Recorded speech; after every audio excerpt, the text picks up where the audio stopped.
working a full-time job. During the week, getting out and hunting after work, leaving after 5, it's difficult if you had to walk. One of the nights I got out of work after 5. I actually picked up my girlfriend at 5:30. It's getting dark at like 7:30 at this time. So you only have a couple hours to work with. So I pick her up, we drive up to this area, unload the bikes, and basically go 2 miles in on the bikes. If I wouldn't have had that bike, I would have never been able to get to those elk in time. Big Buck Registry's Deer Hunting Podcast, episode number 267, the Electric Hunting Mountain Bike, QuietKat with Adam Parr, Hunt Tech Part 7. Support for the Big Buck Registry and the Deer Hunt Podcast comes from Rackology, everything you need in one bag. Now available at Rural King and Orslyn Farm and Home storefronts, or online at www.rackology.org. Hunter's Blend Coffee, defending hunting one cup at a time. Finally, there's a coffee that helps rather than hurts your freedom to hunt. Use the code BBR to receive 10% off your next Hunter's Blend order. Polar Works Coolers and the Chill Zone, specializing in the most durable, reliable thermal cups and coolers. Keep your drinks hot or cold in any element. Covert Scouting Cameras, remote cameras for hunting, wildlife, and security. Morse's Sporting Goods, a full line of sporting goods without the sales tax. And Big Buck merch. You can get cool, high-quality Big Buck t-shirts, long-sleeve t-shirts, and hoodies. And show support for this podcast by visiting www.bigbuckregistry.com/MERCH.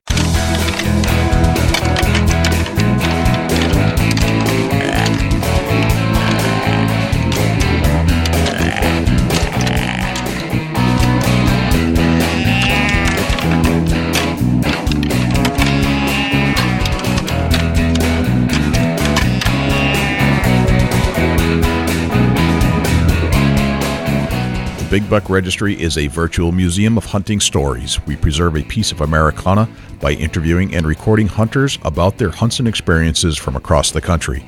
And who knows, maybe we'll learn a thing or two along the way that'll help us take our hunt to the next level. This is Aaron Stonehawker with Tacticam. You're listening to my favorite podcast, the Big Buck Registry Deer Hunting Podcast. This is Ralph Sansrule from Archer's Choice. And this is Vicki Sansrule from Archer's Choice and the Choice Television Show. Hey, you're listening to the Big Buck Registry, and so do we. Hey, this is Zach Sandow at Onyx Hunt, and you're listening to one of my personal favorite podcasts, the Big Buck Registry.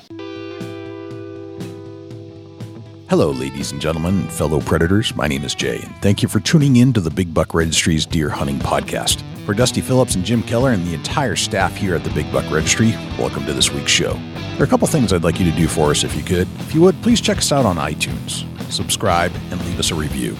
With your help, we're going to try and push this show up the iTunes charts. I know we have a lot of listeners out there, and I need you to take some action. I need you to leave a review and subscribe to the show. If you do subscribe, that'll give you access and notification each and every week that a new show is released. You can also access this show in its entirety on YouTube, Stitcher, TuneIn Radio, iHeartRadio, Spotify, Google Play, and as an Amazon Alexa skill. Go to Alexa and say, "Alexa, enable Big Buck Registry." It's all right there for you to access on demand at your fingertips. Regarding the harness program, we have an ample supply of harnesses to give away from our volunteer donors. If you're in need of a full-body harness, please send an email to j@bigbuckregistry.com. It's hard to imagine that a bicycle would have anything to do with deer hunting. For years, we've relied on vehicles, our trucks, our ATVs, our UTVs, to get us deeper into the woods to our hunting spots. But a bicycle? Well, it turns out, with a little ingenuity from some outdoor enthusiasts and a redesign of a legendary mountain bike, fatter tires, better suspension, a motor, and a hardcore battery like you'd find in the futuristic Tesla automobile, the all-terrain electric bike was born. We discuss in detail with QuietKat's Adam Parr how they engineered what is perhaps the most innovative electric all-terrain bicycle on the market, and how it will likely change the future of how hunters go quietly to and from their favorite hunting spots with the efficiency of an ATV. And as a result of our conversations with QuietKat, they have generously offered all of the listeners of the Big Buck Registry to receive a 15% discount on their order by using the discount code BIGBUCK15. That's BIGBUCK15 to receive 15% off your QuietKat order. We'll get to our entire interview with Adam Parr from QuietKat in just one moment. But before we do, let's hear from our friends at Rackology, Polar Works Coolers, and Jim Keller with the Deer News. I still can't believe that's all you're taking. I got everything I need all in one bag. Rackology Deer Supplement and Attractant, developed through years of intense scientific research, comes a product that puts it all in one bag. Superior attractant, scientifically formulated vitamins and minerals, and all at a much better price. To get yours today, please check out rackology.org for a list of dealers. Rackology, how can you afford not to use it? Everything deer need, all in one bag.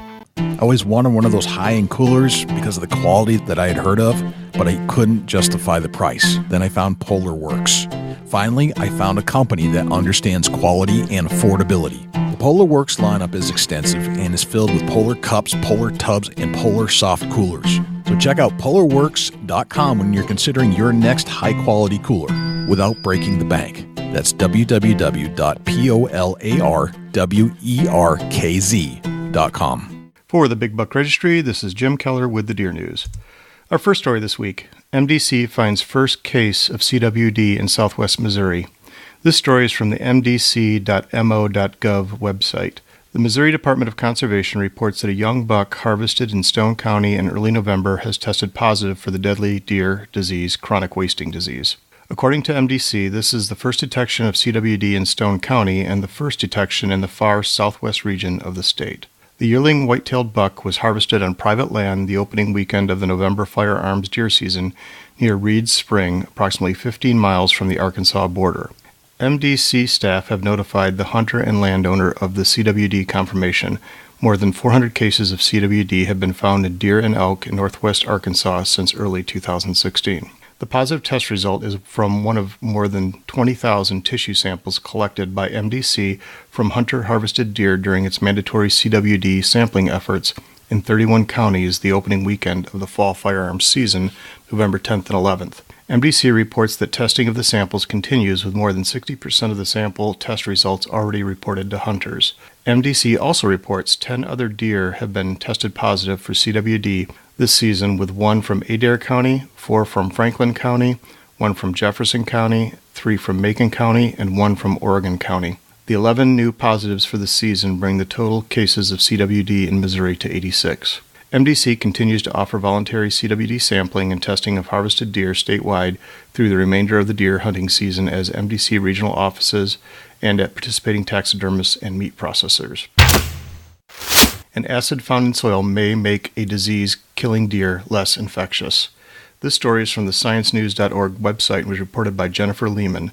An acid found in rich humus soil breaks down the misfolded brain proteins called prions that cause chronic wasting disease. When concentrations of humic acid similar to those found in soils were applied to diseased elk brain tissue, chemical signatures of the infectious prions were nearly erased, researchers report online November 29th in the PLOS Pathogens. That suggests that the acid somehow degrades the warped protein, making it less infectious, said Jed Aiken, a prion disease researcher at the University of Alberta in Edmonton, Canada. Chronic wasting disease, an incurable neurodegenerative disease, has devastated populations of deer, elk, and moose across parts of North America, South Korea, Sweden, and Norway.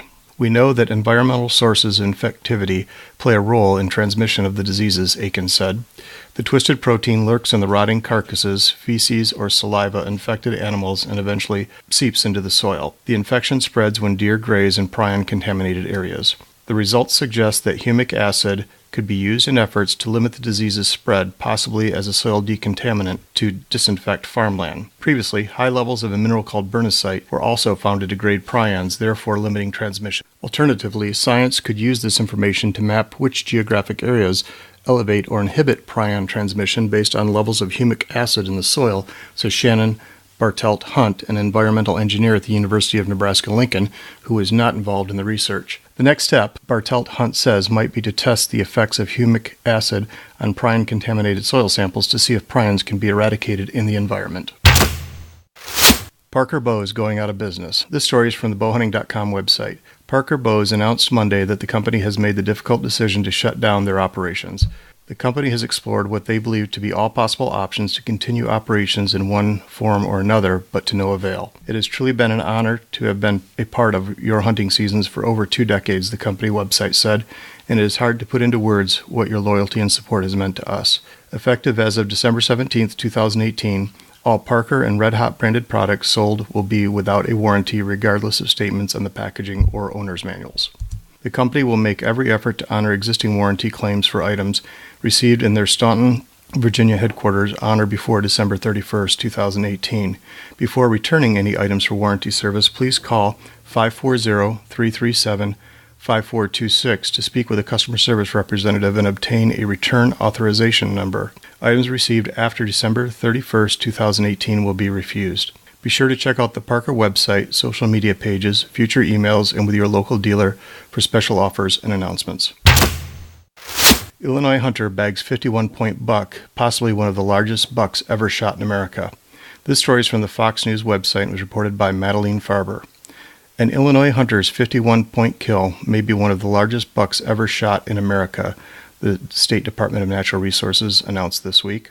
Keith Zabluski of Johnston City shot and killed the deer in November during the first weekend of the shotgun season in the state, WSIL Channel 3 reported. State conservation officials have since told the man that the buck, which weighed roughly 265 pounds, could have as many as 51 scoreable points. That's 4 more points than a world record-breaking 47-point buck, which was shot in 2016 by a hunter in Tennessee. Zabluski reported plans to take the buck's antlers to the Illinois Deer and Turkey Expo in July. There, a panel of judges will again score the animal and officially determine if it broke the record. I pray before I go hunting, the hunter told the RFD radio network, and on that day, I did pray to God to bring me a buck, and he sure answered my prayers. That concludes the Big Buck Registry Deer News for 2018. Special thanks to Daniel Applebaum, Tim Donzie, and Ken DeRozier for leads on this week's stories.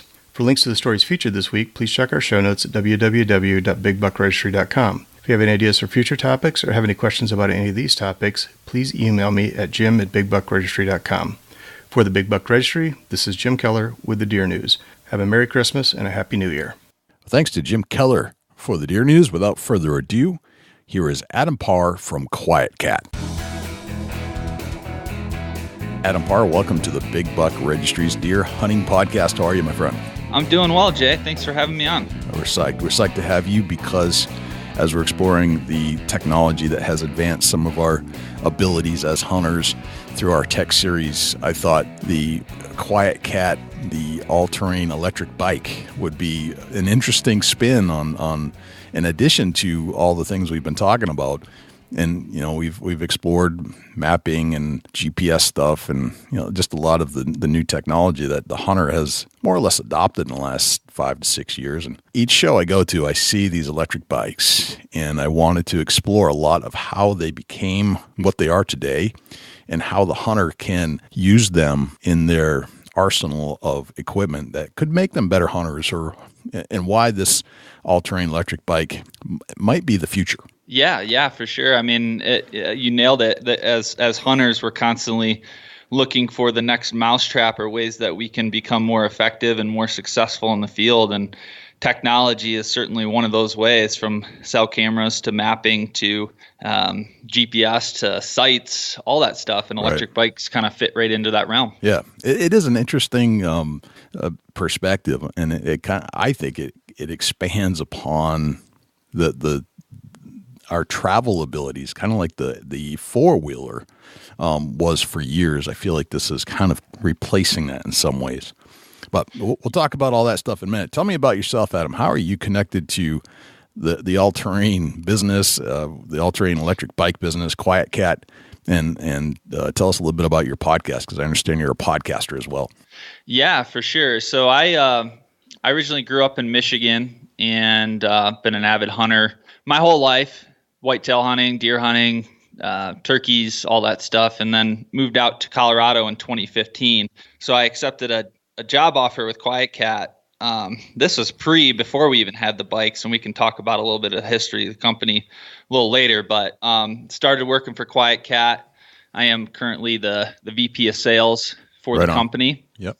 And, so a lot of my day-to-day obviously deals with the selling of the bikes. I work with a lot of our larger retailers, Cabela's, Bass Pro, Midway, Optics Planet, Sportsman's Guide, and then a number of our smaller dealers and archery shops around the country as well. I do some with the marketing and trade shows, but mainly my focus is sales day to day. And it's been a great ride in the hunting industry itself, and being able to kind of work in an industry that you're passionate about and is also a hobby. So that's been really cool. And when I moved out to Colorado, I started a blog called transitionwild.com, and it's really started out as a way for me to kind of showcase my hunts and essentially be a little bit of a journal, right? And I'd kind of document what I'm doing and scouting and hunting, and then it kind of developed to more strategy and tactics in regards to Western big game, more along the lines of elk, mainly elk focused, but some mule deer as well. And it's just been a lot of fun. And I got into the podcast world about a year ago, and that's been really cool as well. And as you know, it's a different medium of content and consuming information. So it's been a wild ride, been a lot of fun, and I really enjoy it. Very cool, man. Welcome to the podcast world. Thank you. I love hearing that there are new outdoor podcasters out there, and I think your job is quite interesting because of the aspects that you're exploring new ground. This is from what I can see, uncharted territory. I've seen guys and gals ride their bicycle to the stand, and this is bigger because it was just an off-road bicycle, right? And they're not riding their regular old street bike. They're going to ride their regular off-road terrain bike, but you got to pedal that. And then you got the advancements of the fat tire. The fat tire lets you go further places, right on sand and beaches and things like that. And now you've stepped it up another notch by adding an electric component to it where it can self-power through electricity, which A, makes it quiet, B, means you don't have to exhaust yourself as much as you would trying to pedal that thing wherever you need to go, and you can carry gear in. So I want to get into all that stuff. Yeah, certainly. There's a number of advantages to an electric bike. Like you said, it's still the same footprint, relatively the same size as a normal bike, but you get all the advantages of, with the motor and the battery not having to work as hard. You're still quiet. You're scent free, especially for whitetail hunters. That's important. It's portable. You get many miles per charge, and it's a really good option. I mean, for the price points we're talking, and I'm sure we'll get into that, here later in the podcast. But some of our bikes you can get into for as low as $2,500, and right. That's huge. I mean, it's a lot of guys are going out and buying $5,000, $10,000, $15,000 on a side-by-side or an ATV. This definitely is a great access vehicle. It can be used very similar to a four-wheeler, but you're not paying that price point, which is huge. Right. All right. I want to break this all down and ask questions as though I think probably listeners are asking as they're listening to this. But let's start with like the company itself and the electric all-terrain bike industry. I mean, this is a little offshoot, it's a niche. Where does this thing begin? When do we decide to add electricity to the all-terrain bicycle, and where does the QuietKat company come into play? Yeah, for sure. So the company itself was started in 2013, and it was started by Jake and Justin Roach, the twin brothers, who started actually a marketing company in the early 2000s called Urge Media. Okay. So we work with that company works with a number of brands in the hunting space, anywhere from your bow to tree stands to game calls, and works with a number of kind of TV shows and media centric in the hunting and fishing space. And so that company was founded in the early 2000s and allowed them to kind of found this company as well. They also own and operate Performance Outdoors in West Central Illinois. It's a whitetail hunting outfit. And so they're constantly using, that's a huge thing for them is getting clients to their stands and accessing these properties. They were using golf carts at the time. The bad boy buggies were pretty big. Yep, right. Starting probably mid 2000s up until maybe a couple years ago, they were all the rage. But so they were using those, and just they're not portable, and they're not easy to maintain. They're big, they're bulky, and so they kind of came up with this concept of like, hey, we feel like there's a need for something that's quiet, similar to a bad boy buggy, but yet portable and can be used in all types of terrain. So that kind of got their wheels spinning. Yep. They wanted to develop a product, and we initially launched with what's known as kind of our all-terrain trike. This was before we even had any of the two-wheel bikes. So we launched, in which we still sell today. It's a 60-volt lithium battery-powered all-terrain trike that is similar in nature to like a portable golf cart. It weighs 120 pounds. It folds up. You can haul it in the back of a truck. You can put it in the back of an SUV and access your stands that way. So that was the original kind of concept, and it's kind of evolved from there over the years. It's interesting you say the trike, because if you look back, and I don't know how old you are, Adam, but if you look back at the evolution of the ATV, it all started with a three-wheel tricycle four-wheeler. That's what you had back in the late 70s, early, and most of the 80s, until they added that fourth wheel, which made it more stable. This is interesting that the evolution of your bikes are kind of starting out in the same way when you started with the trike. Very interesting. Yeah, and the trike was more of along the lines for shedding weight and keeping it more portable, and also keeping costs down as low as possible. So that was kind of the concept. And with it being so light and so agile, and the suspension system that it has, the three-wheel actually is very stable in that manner. Gotcha. All right. So where do we go from the trike? From there you go to the two-wheel version.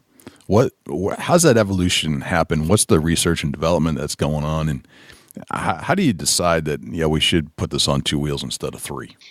Well, like I said, we still sell the three-wheel trike today. It's just more of it's more of the consumer that maybe has a handicap or can't balance or can't ride can't get on and off a normal bike as well. So we still have that option. But yeah, the need really came.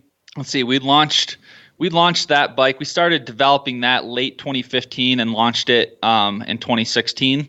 And we've seen, just in general, whether it's obviously in the hunting, electric bikes have really started to kind of take shape and really take hold in this industry. But electric bikes have been around for a number of years. 20 plus years people have been riding electric bikes. It's just been, as of recently, in the last, let's say, 2 to 3 years, that the wave has really started to kind of gain momentum here, especially in the U.S. Okay. I mean, in Europe, they've been using bikes for, like I said, years and years and years. It's a huge part of their transportation. But here in the U.S., that demand and that trend really started to pick up. So that's where we're like, aha, the trike is a great option, but the price points of $5,000 to $7,000 were a little steep for people. Yeah. And a bike can be used for many things, not just hunting, but a lot of our riders are using these things to ride trails, or I use mine to go back and forth to go grab a sandwich at lunch. I mean, there's a lot of different applications for the bike market and electric bikes, and it just fit really well with our consumer base and what we were doing. So that's when we launched in 2016. Gotcha. So 2016. And that's when I started to see these electric bikes pop up. And QuietKat was a prominent name that I was seeing overall. And where do you think this hunger for the electric bike comes from? Because, I mean, it's one thing to have an idea to make an electric bike, but darn, you better have a place to sell it. So you have to have a group of individuals that feel the need, and they're not just used for hunting. Obviously, I've seen them in cities, and seen baseball players driving them around, like at Fenway Park, for example. Where do you think this hunger and desire comes from for the electric bike? Well, I think, in today's society, we're all strapped for time, right? We're busier than ever before. We try to make our lives more efficient through the use of technology, through our phones, through cell cameras. We don't no longer have to go out and pull cards if we don't want to. Rangefinder sites. We don't have to, use our rangefinder anymore if we don't want to. All this technology helps us become more efficient in what we do, and I think the electric bike really plays into that. So, if you got a hour or two to be able to slip out to the property and go check trail cameras, or, hey, you got a 30-minute walk to your stand, this bike will cut it down to 5 to 10 minutes to getting into that stand, and you're not sweating, you're not working as hard. So I think it really boils down to efficiency and the demand of trying to do more with less time, because we're all super busy, and that bike really plays into that. And like I said, there's a number of advantages to an electric bike for a number of reasons, but I think it's just really that time and efficiency and embracing the technology is where we're really riding that wave. Gotcha. So there's a need, right? There's Yeah. an identifiable need that people want, and a want. Like, people want this convenience. They want to be able to get to a spot faster without burning up a lot of their own electricity, so to speak. Yep. So each bike that you have has different features, bells, whistles, components, benefits. Can we start at perhaps the entry-level bike, and maybe there's a generality we can draw from all the bikes. What do all the bikes do? What do they all have in common, and for far as parts, batteries, abilities? Yeah, for sure. And there's we originally started with essentially two different models, a 750 watt option and a 1,000 watt option. Now that's grown to, gosh, I don't even know how many we have now. We're probably pushing 12 different model options for coming in 2019. So we've really widened that base because there are so many different uses. There's people with certain budgets that we got to, keep in mind. And, some people hunt in the mountains where you need more power and more, torque for climbing those hills, whereas some people hunt in flatland Kansas or Florida. They don't need all the crazy power. So there's a number of different options that we've really developed, over the past couple of years. But starting out, our price point models, our kind of entry level would be called our Rover and our Ranger. And the big difference with these bikes that you'll see compared to all of our other models is that they utilize a rear hub drive motor. Okay. And whereas like our $3,500 price point models, they utilize a mid-drive motor. And there's a big difference between those two motor options. And the big difference is the torque and the power that you get out of a mid-drive compared to a hub drive motor. Okay. So in kind of a common theme with all the bikes, there's a motor, there's a battery, and then you've got your display that in your keypad to control your power and see your mileage and your speed and all that. And then each bike is kind of broken down from there on what components are on the bike. Some have suspensions, some have a hydraulic coil shock, whereas some have more of they have an air shock, so it's a better performing system. Some have hydraulic disc brakes, some have mechanical disc brakes. Some have different gearing options. So if you're going up in the mountains, you want it geared lower for more torque. If you're kind of in flatter terrain, you don't need all the torque, then we have different gearing sets for that as well. So there's a number of different options, but the Rover and the Ranger are kind of our entry-level price point bikes, around $2,500 bike, $2,500, and they utilize those hub drive bikes. So if you're hunting in the mountains and going up a lot of steep hills and terrain, I would want to see you in more of the mid-drive bikes, the next tier up, so that you have what you need to get to your stand or access the property. Okay, so the Rover and the Ranger, that's kind of your entry level, running between low twos, mid twos, $2,000 entry level. Mm-hmm. These bikes are built for more or less the flatter terrain, and because you don't need as much torque to get up the mountains. Yeah, that's right. And you can certainly use the hub drive bikes in the mountains. Like I elk hunted off of a Ranger 750, which is the one of the hub drive bikes, and you can definitely do it. It's just you have to sometimes pedal more or work a little bit harder than you would have to with the mid-drive bikes, like such as the Ambush 750. So that's the big difference. These bikes will work anywhere in the country for most terrain. It's just, with anything, I mean, you have to sacrifice a little bit if you jump down into some of those lower price point models. Okay. But for the guy in Florida or Kansas or Flatland, he doesn't need all the power. So that's why spend the extra money. So there's a lot of different options to weigh and a lot of considerations to factor in. Okay. All right. Let's start breaking that down a little bit more. So this is just in general, because I've never ridden one of these things. I think I played on one of your QuietKats in the front lobby there at the ATA show last year, just kind of sat on it. But yeah, how does it work? So you have an electrical component, but it's still a bicycle. So how does that all kind of play in, and the braking system and all that? Is it computerized, or is it mechanical, or is it a combination of both?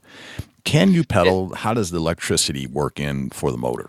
Yeah, so great questions. You have an option with our bikes.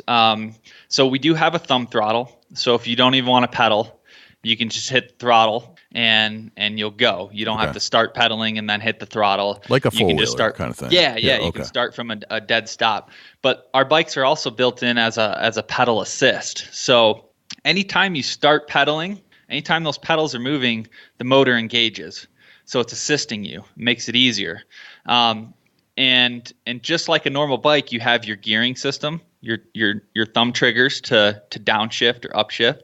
So like if I'm going up a steep hill, I'm going to downshift to gear 1, which is the largest sprocket in the rear wheel, and that's going to give you the most torque to climb. If I'm trying to buzz down a dirt road or a 2-track at 20 miles an hour, then I'm gonna upshift to gear 7, 8, or 9, and that's going to give you the most speed for what you're doing. So it's geared just like a normal bike, but in regards to the motor and the battery, you have a keypad on the left handlebar, and you can control your power settings. So whenever you turn the bike on, it defaults to power level 1, and that's going to be your least amount of power, least amount of speed. And then you can hit the plus sign, and you can go all the way up to power 5. That's going to give you your most power and most speed. It's also going to use your most battery. So if you're trying to conserve and trying to go for the long game and get 20, 25, sometimes 30 miles per charge, you got to be aware and be conscious of your power settings. So I'm constantly kind of switching between power settings based on if I'm climbing a hill or if I'm going on flat or if I'm trying to go slow versus fast. So I'm always adjusting, and it's very intuitive, So I'll be pedaling sometimes if I want to conserve the battery, and other times if I'm just doing a whitetail hunt where I'm going a half a mile or a mile, and I know I can charge that battery, I'm not really worried about mileage, then I'll just hit the throttle all the way there. So pedal assist and throttle only, and then you adjust your power settings based on how hard or how little you want to work. Gotcha. All right. So you got the power on the right, just like a four-wheeler. You got you've got the throttle on the right. Well, our throttle's on the left because on traditional mountain bikes, your shifter is on the right side. So that's a little bit different for people to get used to, but honestly, after using it for a couple times, you don't even notice the difference. Okay. All right. So you've got so let me just visualize this again.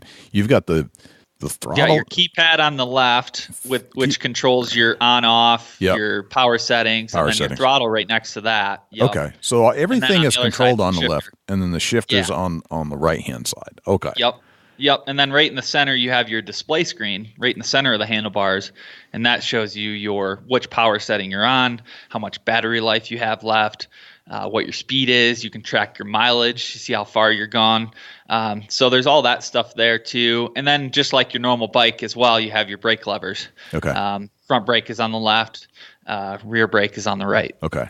And then you can just pedal with it. Is that correct? If you're not getting enough power from a certain settings and you can drive more power with your legs, you can just assist it or Oh yeah. Okay. Yeah. I mean, if you were to run your battery dead or you wanted to ride it with it completely off, you can certainly do that. You can hit the power setting all the way down to 0 and you're riding it just like a normal bike. Okay. So there definitely is that option as well. Interesting. And does the pedal charge the battery as well, or is that like futuristic kind of stuff? Ours currently do not. Okay. And that technology is out there. There's regenerative power through braking and pedaling, but currently we don't offer that. It's kind of a newer it's been around for a while, but it hasn't been developed enough to make it really worthwhile.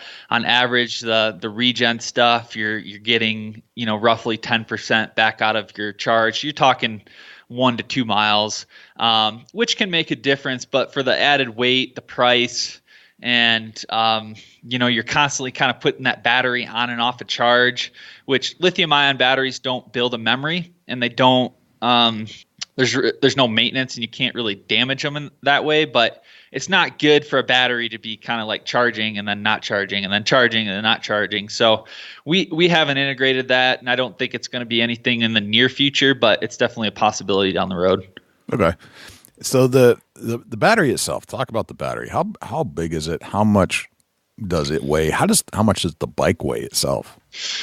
Yeah, so our bikes, depending on the model, we have some bikes that are roughly about 50 pounds, and then we have kind of our more workhorse bikes that are 75 roughly. Okay. Depending on what accessories you add, it can add a little bit of weight there, but not exactly the lightest bike or a light bike. All e-bikes are heavy to a certain nature, or heavier than normal bikes, because you do have the battery, you do have the motor, all that stuff. But yeah, they're still extremely portable.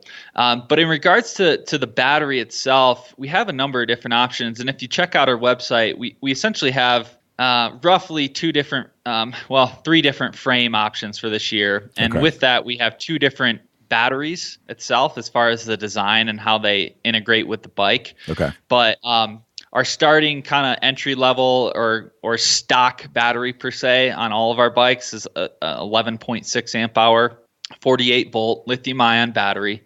And roughly you can get about 20 miles per charge off that battery. And that's under kind of a standard test condition of a 200-pound rider, flatter terrain, medium power setting. So like a 2-3 power, but that's only using the throttle, so no pedaling. Okay. So on average, what we say, if it's under kind of ideal conditions, you can get up to 20 miles per charge. Now that I've had customers call me and say I've gotten 35 miles per charge because they were pedaling a lot and being conscious of that and, assisting it. And so there's definitely that. Now, in some of the bikes, we offer a 14 amp hour battery, a 17 amp hour battery, and a 21 amp hour battery. And so for the Western hunters who are going, 10 plus miles in one way maybe, or are looking to use this in a remote camp where they're not going to be able to charge as often, or potentially not the entire week, then they're going to want to go with that larger battery because it's going to give them, a lot more range. Okay. In that regard. And, a big thing with us, everything we do is lithium ion. But what a lot of people don't realize is that we only use Panasonic lithium-ion battery cells. Okay. There's a lot of e-bike manufacturers out there using lithium-ion batteries, but where they're cutting costs or where they're able to offer a lower price point is really, one, the motor, and a lot of people don't realize it, but 2, the battery cells. They're using either Samsung or an LG, which are both brand names, or another off-brand battery cell, but they just don't have the dependability. We've tested them. We found issues with just their performance. They don't get the mileage that they say they're going to. So we only use Panasonic cells, and they're the leader in lithium-ion batteries. Tesla cars, they exclusively, they only use Panasonic because, they are top tier, top quality. They're the best performance. They cost a little bit more, but you're definitely better off going with paying the premium price and getting a product that actually works, because a lot of people get there's so many different options to look at and so many different not just only with our bikes, but a lot of our competitors or other brands out there, they try to sneak these different things in, and that's a big one that I try to make people aware of. Go with Panasonic. That's the only way to go. So the Panasonic lithium-ion batteries are the ones that you're using, and it may increase the cost some, but you're saying these are the best batteries on the planet, including these are the same kind of batteries that are being used in the Tesla car. Oh yeah. And like I said, we've tested a number of other brands and cells out there inside of our batteries, and that's why we only use Panasonic. Okay, so are the batteries themselves different sizes, and are they universal for each bike, or does each bike have its own separate battery that you have to buy? So each bike comes with one battery, and then you can buy an additional battery if you want to, swap them in and out, if you want it for convenience, or bring the battery with you if you're worried about, mileage or needing that extra capacity. But yeah, there's really two different battery options that we offer, and it depends on the frame option of the bike. But essentially they're the same battery. They're just a different shape in the way they fit the battery fit the bike based on the frame design. So okay. I don't know if that answers your question. I think it does. And really, I'm just trying to find out, can you buy one? Does your battery fit all the bikes? I guess is the question. Was it designed that way? So if you buy, maybe, I don't know, maybe I have a battery that I bought because I bought a Ranger, and then I decided to sell the Ranger and buy a better bike, but I had a spare battery. Can I then use that spare battery in the Canyon, for example? Yeah, Ranger to the Canyon, no, but Ranger to the Warrior or the Ambush or the Apex or the Predator, that battery is compatible. Okay. So for this 2019 year, we're offering this different frame option.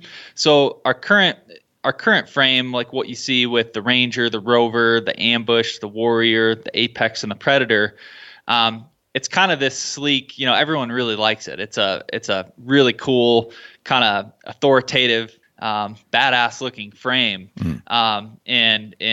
So those batteries are all compatible to each other, but we've come out with what's called like the Zion and the Canyon for 2019, and then we're releasing the Sequoia and the Denali here early in the year. And those are essentially a different frame design where the top tube doesn't come up as high, kind of right off the handlebars or the stem there. It comes down and it's got a lower standover height. So we weren't able to use the same battery with that design of the frame.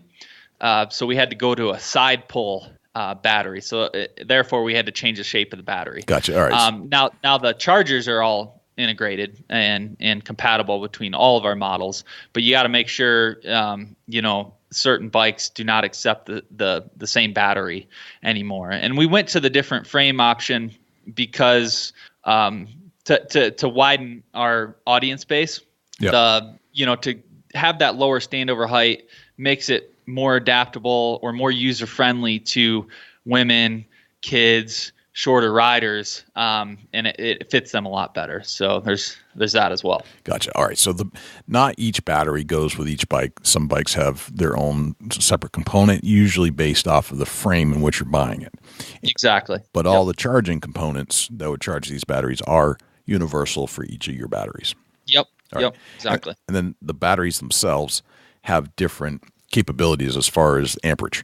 So you've got some that you may need a more heavy duty battery for that particular bike, depending upon your usage and what your maybe your weight, what terrain you're covering, what you're towing with it.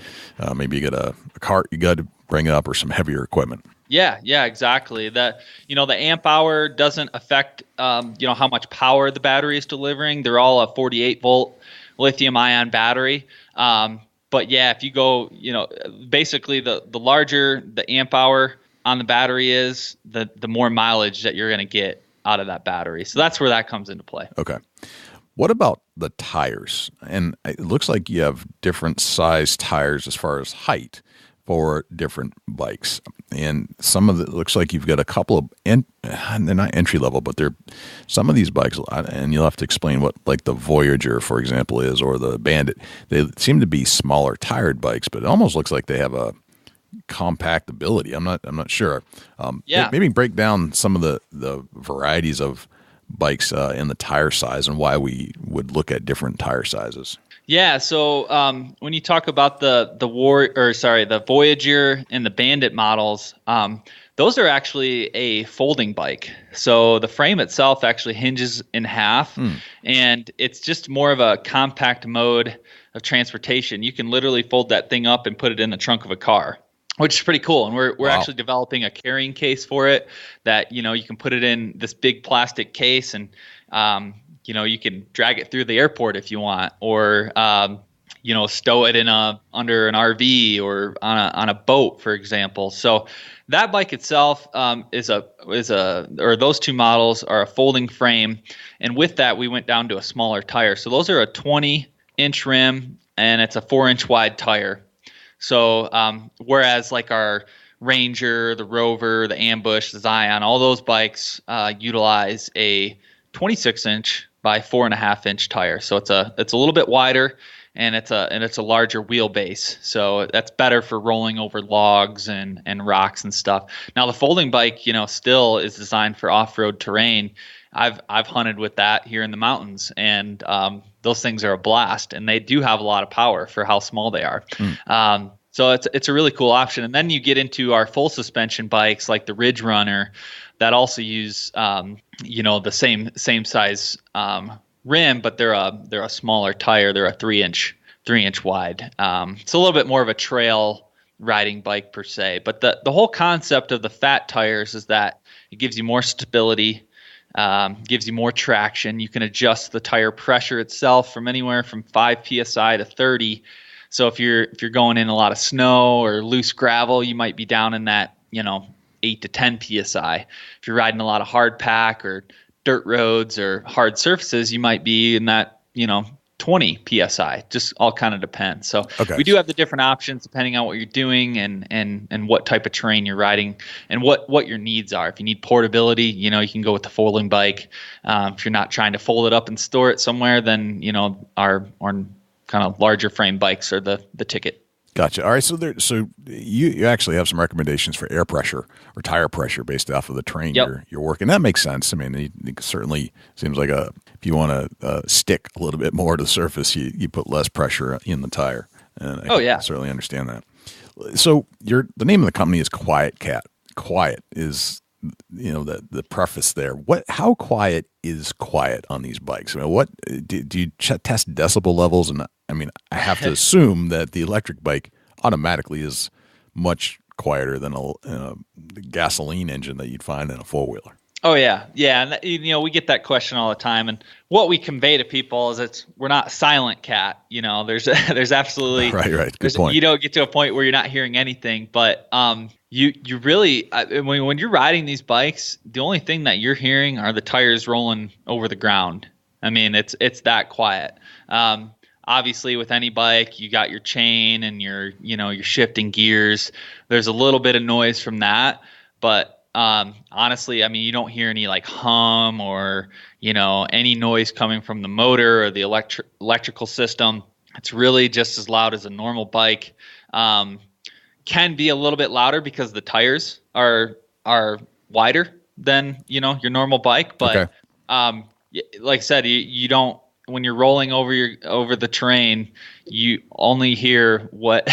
Obviously, if you're going through like crunchy leaves or something, that's going to make a lot of noise. But you'd make noise walking or riding a normal bike. But yeah, there's really no noise at all. It's just as silent or just as quiet as a normal bike. And you can get in undetected wherever you're going. Okay. I want to break down each bike here in just a sec, but what are some of the other unique features that you're excited about in some of these bikes?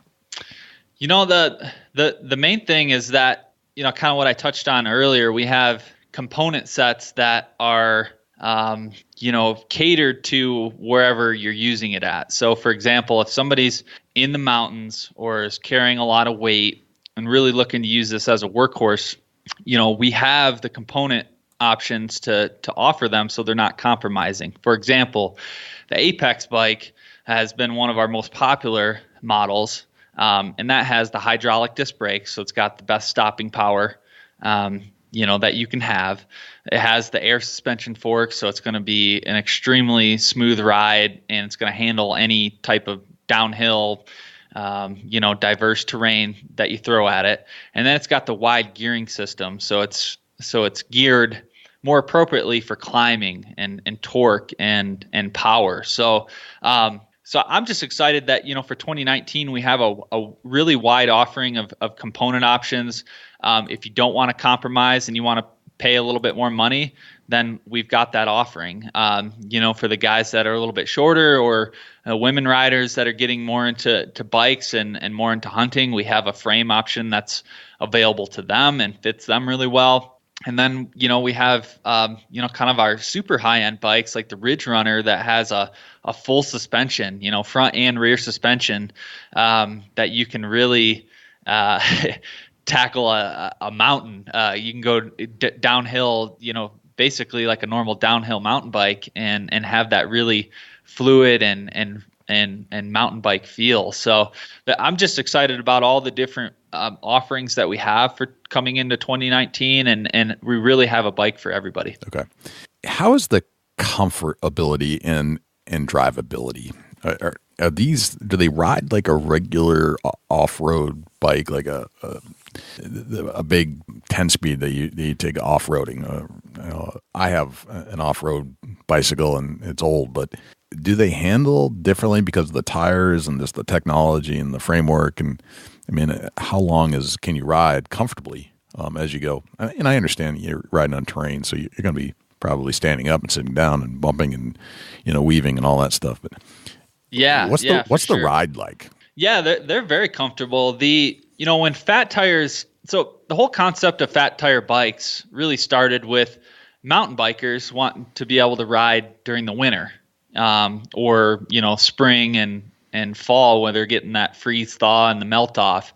If you ride a normal 2.8-inch tire on a muddy trail or snow, you just can't do it. You cut through that, you slip all over the place, and you feel like you're going to crash. So the fat tire concept really came from, riding in any terrain and any weather. And with that, when fat tire bikes first hit the market, I'm talking non-electric bikes here, they didn't even have a front suspension. The fat tires themselves, they absorb so much of the ground. They kind of act as your suspension, right there in and of itself. And like I mentioned earlier, you can adjust the tire pressure anywhere from 5 to 30 PSI. So if you want a little bit more of a bouncy, more comfortable ride that's going to absorb like all the rocks and all the terrain undulations, then you'll lower that tire pressure down. If you're riding more on a hard pack, you can increase the tire pressure, so you're going to get a little bit better mileage. So with that, you have suspension through the tires themselves, and then now we've had it all along, but there's only one model that we currently make that doesn't have a front suspension. It's a rigid front fork, and that's the Rover. It's our price point model, but all the other bikes do have a front suspension. So that makes it nice when you're rolling over a rock or a log, or coming off a little bit of going off a curb on a road, for example. It absorbs all of that shock and makes it really nice. And then, like I mentioned too, we have our full suspension bikes now, which, I mean, you could take that off a 20-foot jump, and you're not gonna, you're gonna have everything absorbed through the suspension that way. So they are very comfortable, and you can stand up, you can sit down. And with not having to pedal if you don't want to, that can be tough sometimes. I mean, when you got all your gear on and you're bulked up with all your clothes, pedaling can be kind of a pain in the ass. So right. No, that makes definitely. it even more comfortable. Right. Your knee starts hurting or something, starts acting up, then you can just hit the throttle. So it's very, very comfortable. You can ride for long distances, ride all day, and you're not feeling that burden of a normal bike. Gotcha. All right. So I've gone to your website, QuietKat.com. It's quiet with a K for cat. Yep. And I've organized all the bikes from the lowest price point to the highest price point. I like to break down each bike, just quickly touch on what each one does and why each one jumps up in price. Let's start with the Rover. This is your entry level, and I think you said it's the one that doesn't have any suspension on it. But let's start with the Rover. What's that bike about? Yeah, so Rover is currently a $2,200 price point, and like I said, it's kind of a a stripped down, doesn't have all the bells and whistles as our normal bikes. The big factor, again, what makes that a $2,200 bike currently is that it has that rear hub motor. And those hub motors, like I mentioned earlier, don't have the same power and same torque as a mid-drive motor, where you get up into some of our more expensive models. So that's a big factor to consider when making your purchase. But other than that, why it comes in as our starting model, we've removed the front suspension. But again, like I just explained, there's a lot of suspension in the tires themselves. So it's a rigid front fork. And then the other big difference is that it has only a single speed gearing. So there's no shifter, there's no derailleur, there's no rear cassette. So that further removes some costs. So you don't have the wide range of gearing. That kind of what I explained earlier. If you're going up a steep hill, you can downshift. If you're going up a steep hill, going for speed, you can upshift. So you don't have that capability. But where you do gain with the single speed is, less moving parts. And this goes with anything. The less moving parts is less points of failure and less maintenance to deal with. True. You just kind of get on it and go. So it's a really solid bike for somebody who just wants to get on and not have to worry about anything. So that's what's really cool about it. Sometimes the simplicity can make it better in a lot of ways, depending on how you're using it. So it's still a great bike, but really it's got the hub motor, the rigid fork, and a single speed gearing. Gotcha. Okay. So the next step up from that is the Ranger. You're jumping up a few $100s into the $2,500 price point. Yep. And it looks like you're adding a suspension. What else is different about that bike from the Rover? Yeah, same frame, same battery, same motor. The real difference there is you get that front suspension, like you mentioned, and you also get a 7-speed gearing. So you do have the capabilities of using the bike as a normal, let's say, mountain bike, where you're going up that steep hill. You can downshift. If you're going for speed, you can upshift. So big difference there, front suspension and the gearing. Okay. From the Ranger, we go to this bike called the Ambush. Now you're jumping up $1,000. You're going from the $2,500 price point to the $3,500 price point. What's that extra $1,000 getting me there? Really what that boils down to is the motor itself. I keep going back to this, but the hub motors just don't have the same, the rear hub motors that are found in the Ranger and the Rover don't have the torque and the same power as a mid-drive. So that's where you get the big difference in price there.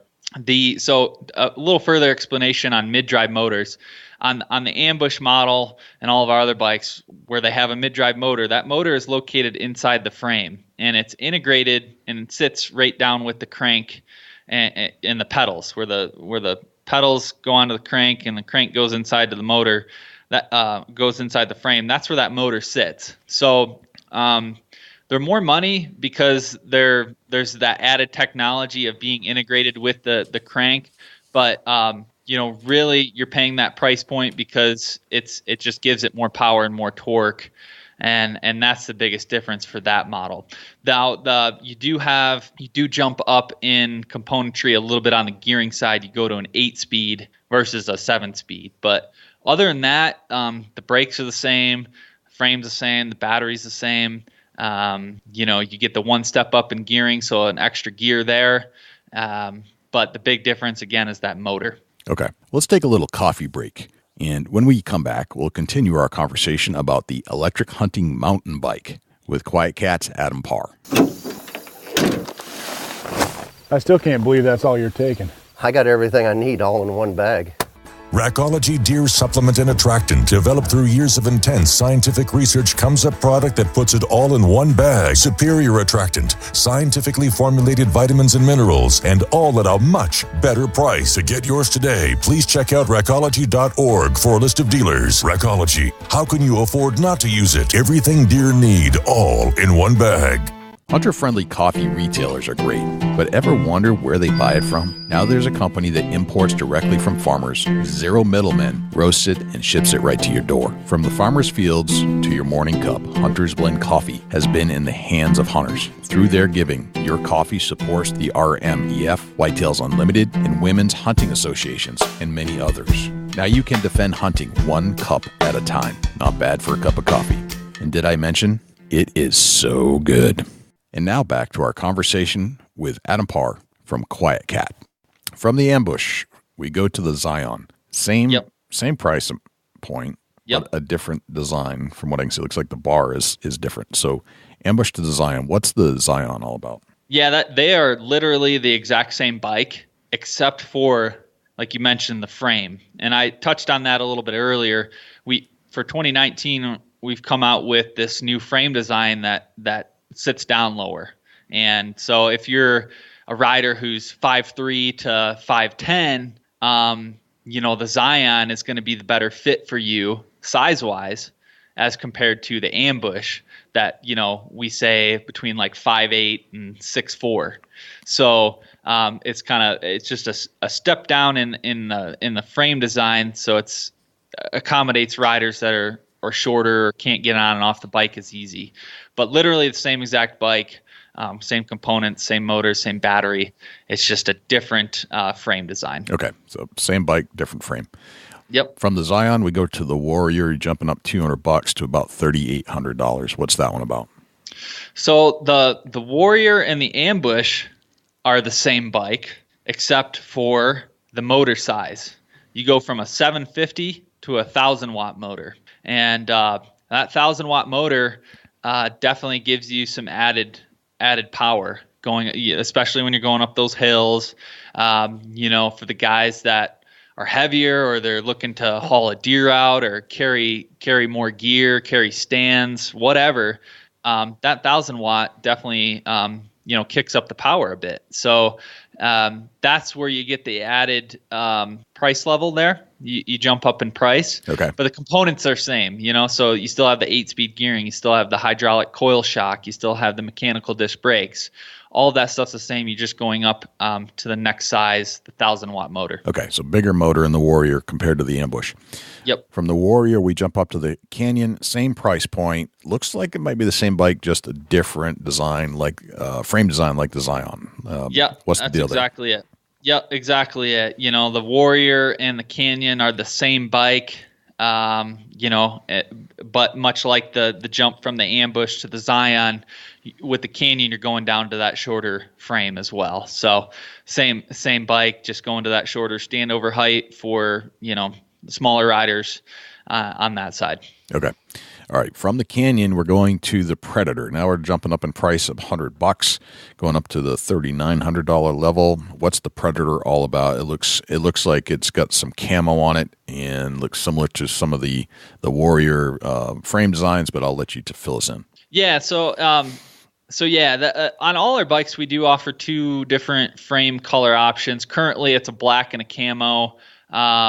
For 2019, we are offering a charcoal option. Okay. So different frame colors there. The color doesn't change the price at all. So you can, if you want camo, it's the same price as the charcoal, for example. So that doesn't change or factor into the price cost. But where we go to the Predator, that's a 750-watt mid-drive motor.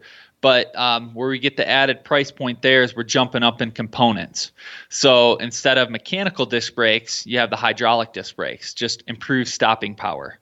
So for the guys in the mountains that are going down steep hills or carrying more weight, the hydraulic brakes are just nicer to have. Again, they stop better. Gotcha. Then you go with the Predator. You also get the air suspension fork. So it definitely gives it a nicer ride. You have a little bit more adjustability there in the spring and the tensioning and the bounce with the suspension itself. So you get an upgrade there, and then you get an upgrade in the rear cassette. So you get an extra gear. You go to a 9-speed instead of an 8-speed. Okay. And then you get an upgraded derailleur as well. So the actual shifting component that jumps between the sprockets in the rear. It's it's a better quality, so it's a little bit smoother shifting. It's more durable in that regard. So really just an upgraded components, which includes, again, the brakes, the suspension, and the gearing system. Gotcha. All right. From the Predator, the next price point up is the Bandit. You're going from the $3,900 level to about $4,100. But the Bandit this is where things change a little bit. This is your first foldable bike at the price point. So tell us about the Bandit. Yeah, so the Bandit is a mid-drive 750 watt motor.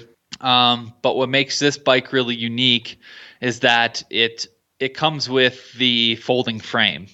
So that's for some people that matters. I mean, we have some customers that are throwing these in their compact planes and, driving or flying into these remote areas such as Alaska or Canada or whatever, and they throw their bike out and go, which is pretty cool, So right. that's the frame itself folds, and the steering column, the handlebars fold down, the pedals fold in, so it's a really, really compact, like I stated earlier, can fit in the trunk of a car or stow under an RV.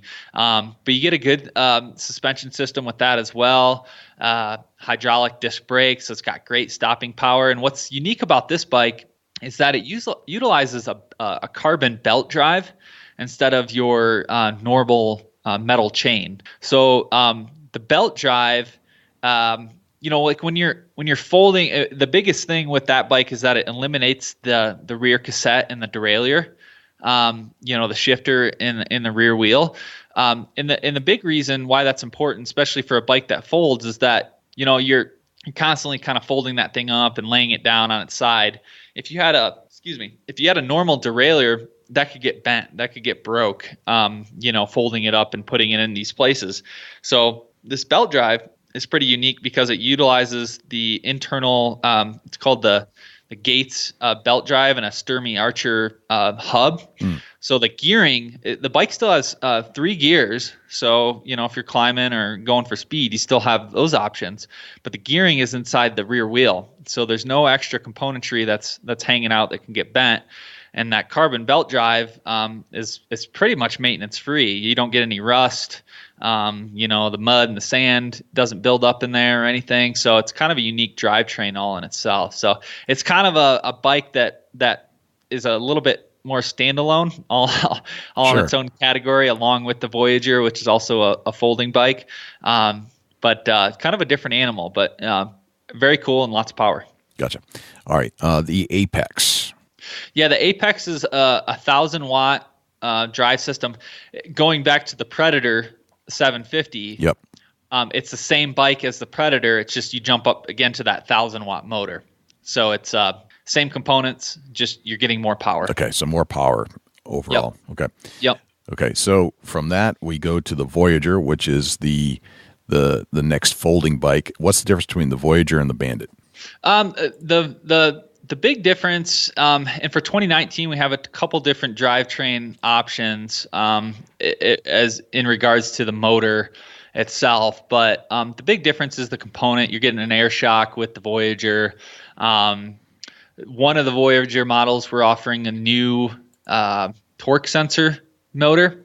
So the torque sensors, they essentially, instead of the current mid-drive motors that we're using, whenever you start pedaling or hit the throttle, based on what power setting you're on, they just go. In other words, you could be pedaling down the road at like 20 miles an hour and be barely moving those pedals, and you're still going 20 miles an hour. Right. With these torque sensor motors, it matches the rider input. So if you're barely pedaling, it's just going to give you a little bit of power. Now, if you're really getting after it, trying to climb a steep hill or something, you're pedaling, it matches you, so it gives you more power. So that's a big difference for one of the Voyager models in that regard. A little bit different on the component side, but essentially the same bike. Okay, so it sounds like you're getting more computerized in there, where it's giving you some sensory feedback on what's happening with the driver. Yeah, exactly. Okay. Exactly. All right, and then so that the Voyager comes in around $4,400. Then we jump up to one of the standard bikes again, not the foldable bikes, and it looks like this is the last one in your line. It's around $5,500. You're talking about the Ridge Runner. What's it looks like this may be the pinnacle of the bikes that you're carrying at the moment. What's the Ridge Runner all about? Yeah, so the Ridge Runner, like I mentioned a little bit earlier, is our full suspension bike. So it's got the front shock and the rear as well. So front and rear suspension makes it a really smooth ride. It's got that torque sensor motor, so it gives it that very natural mountain bike feel. It's got very high-end components, so rock shock front suspension. It's got really good hydraulic disc brakes, so it's kind of got all the bells and whistles, high-end components, a sleek design. 3-inch fat. They're kind of a hybrid tire between your normal, mountain bike tire, but they're not the 4.5-inch wide that you get with our normal bikes. So little smaller footprint there, which makes it more maneuverable. You shed a lot of weight with that bike, so you're around 50 pounds, which is really nice. It's definitely a great bike, and we're certainly excited about it. It's really geared towards the person that's bombing down a lot of single tracks, a lot of diverse terrain. So it's a really, really cool bike, and it's still compatible with our trailer system and some of our other accessories. So that's pretty cool. And what you don't currently see on the website as well that we're coming out with for next year, important to note, we're coming out with, like the Zion and the Canyon models. We're coming out with those, but they're going to be called the Sequoia and the Denali. Okay. They're just that step up in componentry. So we're offering those smaller frame bikes with the upgraded hydraulic brakes, with the air suspension, with the 9-speed gearing and the upgraded derailleur. So we're offering those options as well, which you don't currently see on the website, but we'll be hitting for 2019. Okay. All right. Let's talk about some of the other things that you would want to know as a buyer of some of these bikes. How do these things handle cold water and dirt? Yeah, so all of our bikes are designed to take on water. We say don't go tip them over and submerge them in a lake. They're not designed to be used like a submarine, but you can certainly splash through puddles, go through creek crossings, rivers, get caught out in the rain. Everything is sealed, so you're not dealing with any moisture buildup, or you have to worry about anything getting inside the batteries. The batteries are all completely sealed. The motors are sealed, and the components and the display and the keypads, those are all built to be weatherproof. So yeah, they definitely handle. What we say is, when you're using them in mud and rocks and dirt and whatever, you want to try to keep things clean. So if you can, after you get done with a really muddy ride, spray that thing off, power wash it off. Don't be afraid to, get all the mud and the dirt off there. Keeping the dirt and the stuff out of the chain and the brakes is going to make your bike last a lot longer, as far as like not having to replace brake pads and your chain as often. There's some maintenance in that regard, but it's very, very minimal, just like a normal bike. So they're definitely designed to be used outdoors, in all elements. And, so there's that. Gotcha. Okay. Speaking of cleaning your bike, what other maintenance should you employ on some of these things? It's just important to, with any vehicle itself, four-wheelers, ATVs, normal bikes, electric bikes. It's just good to kind of keep a tab on all bolted connections, making sure everything's tight. Anytime you can kind of do an inspection and make sure everything's working the way it should, or your rear axle on there tight, it's going to eliminate noise, and it's going to make sure everything is safe, right? So we definitely recommend that. Just like with normal bikes and with any vehicle, your brake pads are going to wear out over time. Depending on how much you use them or what type of terrain you're in, they might last a year, they might last 5 years, they might last 6 months. Depending on what you're doing. So But typically, people are replacing brake pads every couple years. The chain itself, you want to keep oiled. So you can pick up a chain oil from your local bike shop or order it online. You want to keep that chain oiled so it's not wearing down your gears and your cassettes, and that chain is lasting a lot longer. You might have to adjust the brakes. You might have to do some stuff like that upon an initial break-in, but for the most part, it's very minimal. Again, keeping it clean. There's no maintenance to the battery themselves, which is a good one. The lithium-ion batteries, they don't build a memory, so you don't have to run them down the same amount every time. You don't have to charge them the same amount. The chargers automatically shut off when the battery's full. So there's a lot of advantages to having a bike. It's very simple, and if anything, if you crash, for example, or the bike falls over and you break a brake lever or whatever, all this stuff is components, and with the service side and the warranty side, there's a bike shop in every town or every decent sized town. So anytime you need any maintenance, you need your bike tuned up. If you do have an issue with something electrically, or it's a warranty issue, we send you to a bike shop. We take care of everything. We ship the parts there. They do all the service, and if it's a warranty item, we pay for the bill. So that's really cool. Is anywhere you're at, if you're hunting in California or Florida or Alaska or Michigan, you've got a service shop close, and parts are regularly available. Okay. All right. Moving on, you mentioned this just a little bit, storage and safety.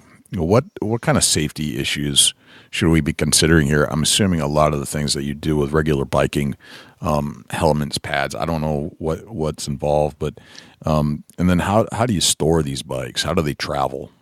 Yeah, for safety, you nailed it right there. Making sure you're wearing the protective gear, helmets, pads. The right clothing is key too. Especially with hunting, sometimes the clothes can get a little bit bulky, but you don't want any loose clothing. You don't want super bulky pants that could get wrapped around the pedals or caught in the chain. That's with any bike, not just a normal bike, or with any vehicle. You're riding on an ATV or whatever, you don't want loose clothing that can get caught in anything. So it's important to be aware of that. If you've got really bulky pants, I try to tuck them in my boot or put a rubber band around my leg to kind of hold them in a little bit better. So that's key there. Whenever you're starting out or riding one of these bikes for the first time, you want to keep the power setting low, because a lot of people don't understand. Electric vehicles in general, whether it's an electric bike or a four-wheeler or a Tesla car, these things are instant torque. They take off really quick. So, okay. For first-time riders, you want to be aware that, you're keeping the speeds low, you're keeping the power setting low, getting used to the ride and the feel of the bike.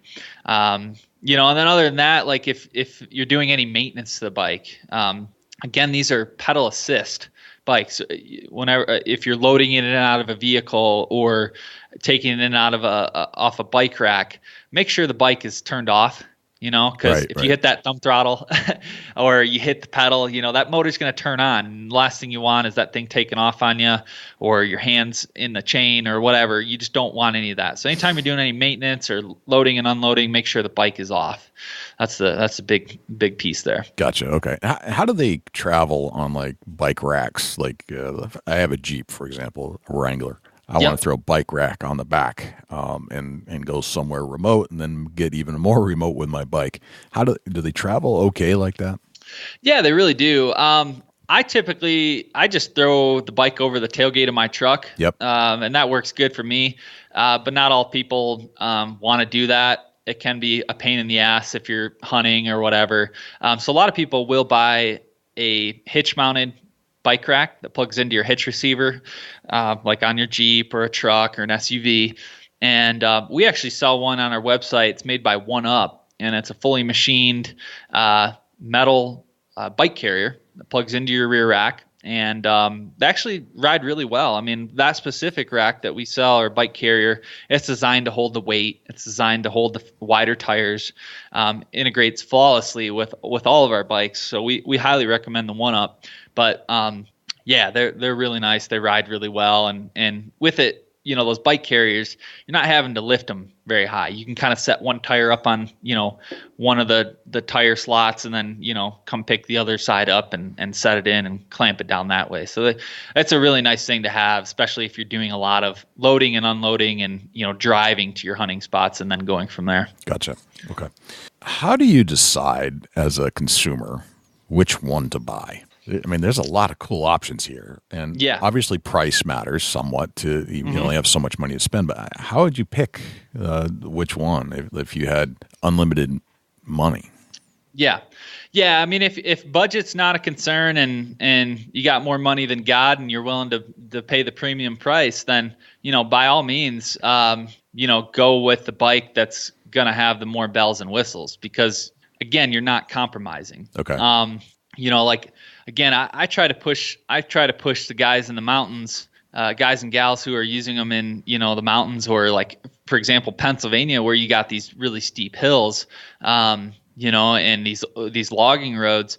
I try to push them more towards the Predator and the Apex model, for example, because they have the better suspension, they have the better brakes, they have the wider gear ratio, so they're not compromising on the terrain that they're going on. Okay. They have all the power they need, But if you're, again, I kind of keep going back to flatland country, that obviously the Apex and the Predator will work in that terrain, but you don't need it. You just don't need all that torque and power. So why spend the extra money if you don't have to?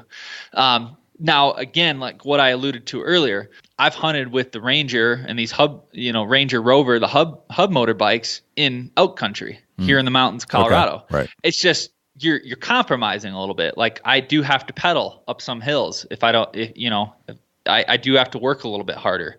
They don't have the climbing capabilities. So that's just the main thing, and feel free to give us a call. I mean, call any one of us, talk to the sales guys, shoot us an email. We always are asking the right questions, hey, how much, I mean, some people hate to admit, or, it's kind of awkward sometimes asking, but how much do you weigh? I don't want to put you in a 750 hub drive bike if you're close to 300 pounds. I want to get you in that mid-drive 1,000 watt because, again, you're not going to have to compromise. You're going to have all the power you need, and you can always, tone it down. Vice versa, you got your wife who's 5'4" and weighs 100 pounds soaking wet. I don't want to put her in the 1,000 watt. That's too much power for her. Yeah. The terrain you're riding, where you're going to be using it. There's also certain regulations that are really starting to take shape as far as motor size requirements. If you're hunting some areas of public land, certain states allow up to a 750 watt e-bike, and that's classified as a normal bike, considered non-motorized. But if you jump up to the 1,000 watt, now you're in the same category as an ATV or a side-by-side, so it is considered motorized. So you might not be able to use it in certain areas. So there's legal considerations, there's weight, there's what you're using it for, the terrain, your budget, all these different factors.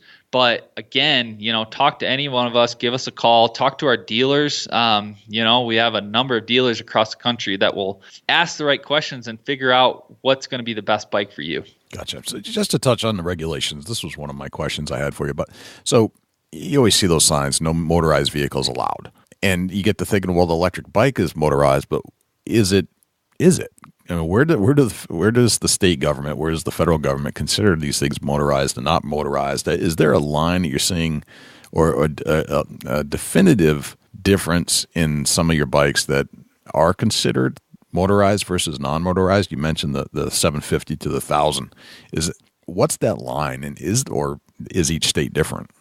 Yeah, so this is the tough thing about electric bikes in current day is that laws and regulations are changing so rapidly, and with more e-bikes hitting the pavement and more e-bikes in consumers' hands, there's the legislation is changing, and unfortunately there's so many different states and areas and places that they're all different. There's no national policy at present day that says this e-bike is considered motorized and you can use it anywhere off trail. For example, like U.S. Forest Service and Bureau of Land Management, they consider at current day any e-bike, whether it's 750, 1,000 watt, 250 watt, 100 watt, they consider that as a motorized vehicle. So they regulate it the same as a Jeep or a side-by-side or a dirt bike, four-wheeler. Which means, unfortunately, to me, is silly. I mean, it's silly. It's very silly. They're different altogether. They're more like a bicycle than anything else. The drive is the difference. Yeah, and there's no more impact. There's no noise. And honestly, with the fat tires, you're spreading more of the weight distribution, so you're not rutting up areas. You're not spinning your tires and ripping up ground. It is very silly, and I think you will see changes to that. And I think as more e-bikes hit the market and more of these conflicts maybe start happening, you're going to see legislation change and policy change. But but then there are certain states that allow, depending on how the land is managed. Like I know in Maryland, you can use up to a 750 watt e-bike and go in the areas that are, non-motorized or, where four-wheelers and stuff aren't allowed. There's other states that are coming on board, like Florida, I think Arkansas, Pennsylvania. On the state lands, you can use up to 750 watt e-bikes. Now, the game lands in Pennsylvania are different than the state properties and the state forests. So it really just depends on, what area you're hunting or what area you're looking to use it in. Like bike trails here in our backyard in Vail, Colorado, there's bike paths that, go up over the pass. They, that area, that town voted that you can have up to a 750 watt e-bike and be considered non-motorized just as a normal bike. So unfortunately, I can't sit here and say that, this e-bike is legal here in all these places, because it is so gray and there's so many different regulations and policies depending on how the land is managed, that it's really best to check with your local game commission, talk to the law enforcement in the area where these bikes are legal, and that's gonna give you the most clarity on where you can and cannot use them. Well, here's my overview on that, is that when you have a product that they are now creating specialized regulations for, then you're on to something. Like, this is a game changer now, and I think that's fascinating that they actually have to create new regulations simply for your product. That's neat. I mean, that's great. Yeah. Right. Yep. And there's a lot of groups out there that are kind of lobbying for electric bikes. Like I recommend everyone who's interested or owns an e-bike, check out peopleforbikes.org. Okay. And there they have a ton of information on your state that you can look up and see what regulations are around on electric bikes in your state or in your area. So that's a really good resource. They talk about laws and, what they're doing to kind of develop different policies and work with lawmakers and, stuff like that. So I recommend people checking that out. There's been a number of studies done on impacts of electric bikes, when operating or being used in the same realm of hikers and normal mountain bikers, and the studies all come back. There's no more impact of a normal bike, or there's no more disturbance to the general consumer than with a normal bike. So as these studies come to light, there's more people out there using them. There's more information around these things. You're going to see the laws change, and we've even seen that over the last year or so. We now have to classify and label each bike. So there's essentially 3 different classifications on e-bikes. There's class 1, class 2, class 3.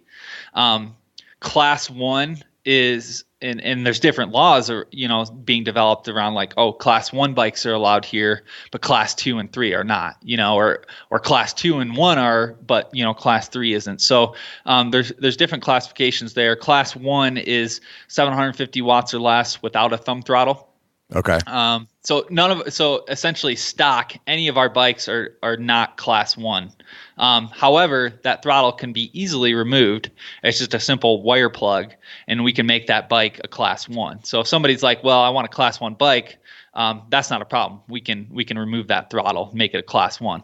Now class 2 is up to 750 watts, but can have a throttle. So it's not just pedal assist. Class 3 is anything over 750 watts. Doesn't matter if it has a throttle or not. So like our 1,000 watt, the Apex, the Canyon, those bikes would be a class 3. Gotcha. All right. So QuietKat is aware of a lot of these regulations and can adjust the bike in some scenarios to actually meet the regulations so that you don't have to buy a bike and not being able to ride it, basically. Oh, yeah. Yeah, That's we do that cool. all the time. That's very cool. Yep. So what are hunters saying about this? What's the hunting community feedback for your bikes? And I know, the QuietKat can be built for the hunter, and it certainly has been in a lot of aspects, but I'm sure there are a lot of other people using them that are not hunters. But what's the hunting community saying about this, the ones that have tried them out so far? Oh, it's overwhelmingly positive. We get emails every day. I get people sending me pics, texting me pics that are either my dealers or, direct customers that have purchased from us. Hey man, I shot this buck. I went in and, on my bike, I put the bike right below my stand, and it's just like you get really, really cool stories and success, pics that are sent to you on a daily basis almost. And for a lot of people, not just, hunters are a big part of that, but just, anybody in general, this allows them to still be out there and hunt and access their stand, and have a more enjoyable hunt than riding a noisy four-wheeler. For the guy that, can't ride a normal mountain bike, whether he's a hunter or not, because maybe he had a knee injury, or maybe he's 70 years old and just doesn't have the cardio capacity that he did when he was 25, this still allows him to be out there and ride a bike and enjoy nature and do those things. So it's really cool. The feedback's been great. We're constantly kind of tweaking stuff. We're always open to our customer feedback, or listening to our dealers, what they're hearing, and we make adjustments. So overwhelmingly positive. And again, it comes back to that efficiency thing. We're all strapped for time. For example, and some of the guys, you got a 400-acre farm. Well, you might have 15 trail cameras on that farm. Well, what took you, 2 hours to walk, or let's say you're driving on a four-wheeler, you're making a bunch of noise. Now you can do it completely silent, and within, 20, 30 minutes, check all those trail cameras and be out of there, which is really cool. So I mean, there's a lot of different ways you can use it. It improves a lot of things in a lot of different ways, but from the hunting side, it's been really good. Gotcha. Very cool. So if you wanted to buy these things, there are two things that kind of come up. One, the price point for those that don't have an unlimited budget, which I think are the majority of people. It looks like you offer financing, and what's the warranty like? I mean, once you buy these things, and it's a big ticket item. How comfortable am I when I buy these things if something doesn't work quite right? What's the warranty and the financing about? Yeah. So we do offer financing through our website. So you're able to go on there, select the bike you want with the accessories, add it to the cart, and you can do a financing option. So obviously that depends on your credit score.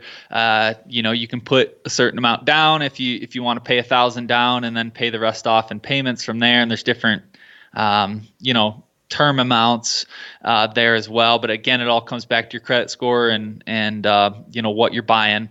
So that's definitely an option as well. There's some of our bigger dealers too. For example, like Bass Pro Shops, you can, go in there and buy a bike and put it on the club card. And that's essentially a way to finance it as well through them. So there's different options there, but it really opens up a lot of doors that, I don't have the money now, but I can make a payment plan.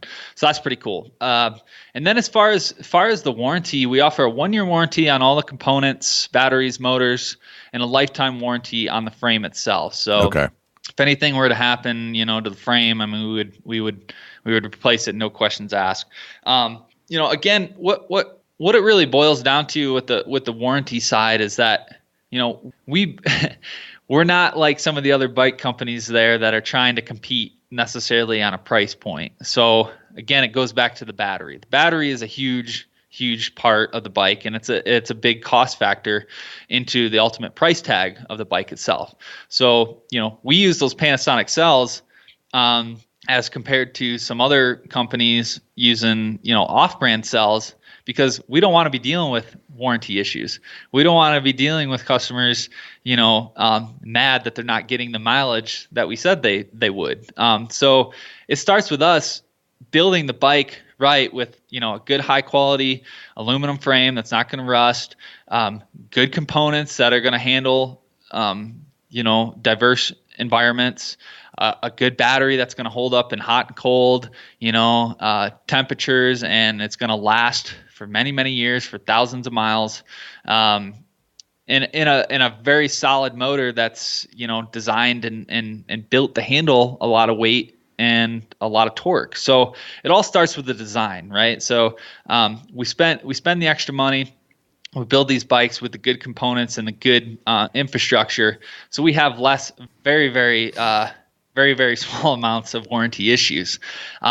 However, with anything, whether it's any product, could be a game call, could be a tree stand, could be an e-bike, could be a normal bike, anything that has moving parts and or an electrical system, there's obviously errors, right? There's stuff that can happen. So with that in mind, we have a great customer service team. You give us a call to our customer service line. They'll take care of you. They'll find out what's going on. A lot of times, if you're having an issue, it can be fixed over the phone. Could be, a wire got unplugged, or, something happened where it's just a simple wire connection, and we can talk you through that. That's pretty simple. If a battery for some reason is not working properly or whatever, give us a call. We'll send you a new battery. No questions asked. Having issues with, gearing or whatever, like, we'll talk you through that. We'll send you to a local bike shop. If your bike does something major and it does fall under warranty, again, you talk to us. We will arrange. We'll find out where you're at. We will arrange for you to take that bike to a local service shop. A lot of times it is a bike shop, but it can be, anywhere that can turn a wrench. Can be an ATV dealership, could be wherever. But a lot of times it's a bike shop. You drop the bike off there. We'll send any parts or components that are needed if necessary. They get the bike running, back up and going for you. We'll give you a call, say, hey, your bike's ready. You go pick it up and you're ready to roll. So we have a really good customer service team. That's one thing we really pride ourselves on is being on the ball with that and taking care of the customer and doing the right thing. So we stand behind our bikes. Gotcha. All right. So, Adam, here's one of my biggest questions of the day. As hunters, we have gear. We have a lot of gear we like to carry in. We have guns. We have bows. We have backpacks. Yep. Tree stands. And we need to sometimes get these things out to the locations where we're going. Obviously, you prep for the hunt. Maybe you've already put up a tree stand. Maybe you don't need to carry your climber in or whatever. Yeah. But let's say for that you've done your homework, you've got a place where you've already kind of put your stand already. Maybe you had to walk it in, or you drove it, or walked, or whatever. Maybe you rode a four-wheeler in. But from then on, you want to use your bike. How do you get your backpack, your gun, your bow in with you? And are there accessories that we need to do that? And are these bikes capable in some capacity of putting a deer that you just shot on some kind of device and hauling it out of there? How do you do all that? Yeah, no, all good questions. Yeah, so that brings us to our accessory line, and we have a number of accessories, from fenders, front and rear fenders to keep the mud and the water from flying up on you. We've got a rear pannier rack that mounts to the frame of the bike and allows you to strap gear down to that. You can throw gear on there. We have Pannier Bags. They're like a rear saddlebag system that clamps to the rear rack. And then you can put smaller accessories in there, keep a toolkit in there. With the Pannier Bags, the saddlebags, they're a rubberized dry bag material, so they're fully waterproof, which is cool. And they're an open top design. So I actually carry that. So how I carry my bow into the stand or wherever I'm going, if I'm Western hunting, elk hunting, I'll usually just have my heavier frame pack on, and I'll attach it to my backpack. That works really well. But like when I'm whitetail hunting and I've got my day pack and maybe a tree stand on my back, I'll actually put my bow in the pannier bags. So I'll set the bow in there, and then I'll cinch the straps tight and clamp everything down, and that thing's not going anywhere. It's protected. It's up off the ground, and works really well. It's kind of a double purpose system. There's other bike companies that make a specific bow holder, but it mounts to the rear, part of the frame. It sits down really low. It's not protected. It's metal. It's heavy. It adds weight. And what we found is just not really necessary. So I either recommend putting it in the pannier bags, strapping it to your backpack, or you can, we don't currently sell any, but you can pick up some, like Colpin, for example, makes these ATV gun and bow racks that you can either mount to the handlebars and carry your bow that way, or you can actually mount into the pannier rack, the rear rack as well, and you can carry your bow that way. So that works really well in that design. So yeah, number of accessories, and we offer a front bag. You can put smaller tools and stuff in there. We offer 2 different bike light options. We offer 1,000 lumen white light, which is really nice. I mean, it's super bright. If you're doing a lot of high speed riding at night, it's definitely nice to have that 1,000 lumen light on the front. But we also offer what's called our Hunter 800 currently. We're changing the name for 2019 and adding some different stuff to it. But it's essentially a red and white option. So you got 500 lumens white light. So when you're riding down a road or a trail or whatever, you can ride with the brighter light. When you get a little closer to your stand or where you're going, you can flip over to the red. And deer and other animals can't see that UV spectrum as well in that light form. So you can toggle over to the red and go across the field, and you're a little bit more covert. So those are some of the different options. Then we, our big one too, we have a cargo trailer. So I was just looking that's at nice. that. Yeah, that's pretty neat. Yeah, so that attaches to the rear axle currently, and works with any of our bikes.